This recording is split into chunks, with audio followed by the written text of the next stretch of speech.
Hey guys, നമുക്ക് സിമ്പിളായിട്ട് subscriber count കൂട്ടാൻ പറ്റിയ ഒരു അടിപൊളി ഇതാണ് കേട്ടോ ഞാൻ കാണിക്കാൻ പോകുന്നത്. നമുക്ക് ഫ്രീ ആയിട്ട് വീഡിയോ എഡിറ്റ് ചെയ്യാനും പറ്റും. അപ്പോൾ യൂട്യൂബ് ഷോർട്സിൻ്റെ അവിടെ നമ്മുടെ ക്യാമറയുടെ മണ്ടയിലായിട്ട് കാണുന്ന ചിഹ്നത്തിൽ ഞെക്കി കഴിയുമ്പോഴത്തേക്ക് ഇവിടെ നമുക്ക് എന്താണോ വേണ്ടത് അത് നമ്മൾ കറക്റ്റായിട്ട് അടിച്ചു കൊടുത്താൽ അതുപോലെ തന്നെ വരും കേട്ടോ. ഞാൻ ചുമ്മാ അടിച്ചു കൊടുത്തേക്കുന്നത് പൊതിച്ചോറ് കിട്ടുന്ന മലയാളം വീഡിയോ എന്നാണ് ഞാൻ അടിച്ചു കൊടുത്തേക്കുന്നത്. അതിൽ പൊതിച്ചോറ് വരെ നിങ്ങൾക്കറിയാം, കിട്ടുന്നത് വരെ മലയാളത്തിലാണ് ഞാനിപ്പോൾ ടൈപ്പ് ചെയ്ത് കൊടുത്തേക്കുന്നത്. അപ്പം അത് കഴിഞ്ഞിട്ടുള്ള മലയാളം വീഡിയോ എന്നുള്ളത് ഞാൻ ഇംഗ്ലീഷ് ആൽഫബറ്റ് വഴി ഞാൻ എഴുതി കൊടുത്തിട്ടുണ്ട്. കാരണം അങ്ങനെ എഴുതിയാലേ ഇതിൽ വരത്തുള്ളൂ.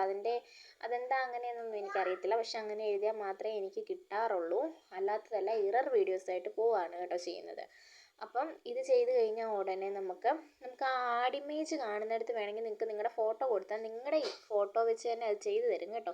പക്ഷെ ഞാനത് ചെയ്തിട്ടില്ല. ഇപ്പം എന്നിട്ട് ആരോ ബട്ടണിൽ ഞെക്കുമ്പോഴത്തേക്ക് നമുക്കിത് നല്ല കൺവേർട്ടായിട്ട് വരും. നല്ല റേഞ്ച് ഉള്ളിടത്താണ് ശടപടയെന്ന് പെട്ടെന്ന് വരും കേട്ടോ. ഇതിപ്പം എൻ്റെ ഇവിടെ റേഞ്ച് ഇച്ചിരി കുറവാണ്. അല്ല ഇച്ചിരി വെളിയിലോട്ട് ഇറങ്ങി നിന്നാൽ മതി, എന്നാലേ റേഞ്ച് കിട്ടത്തുള്ളൂ കേട്ടോ. വീട്ടിൻ്റെ അകത്ത് റേഞ്ച് കുറവാണ്. അപ്പോൾ ഇത് പതിയെ ഇങ്ങനെ ലോഡായിട്ട് വരത്തുള്ളൂ. ഞാൻ നോക്കിയിട്ട് സബ്സ്ക്രൈബർ കൗണ്ട് കൂട്ടാൻ ഇത് നല്ലതാണ്. പക്ഷെ വാച്ച് ഹവർ വേണമെന്നുള്ളവർ ലോങ് വീഡിയോ തന്നെ ഇടണം. കാരണം ഇത് 10 സെക്കൻഡ്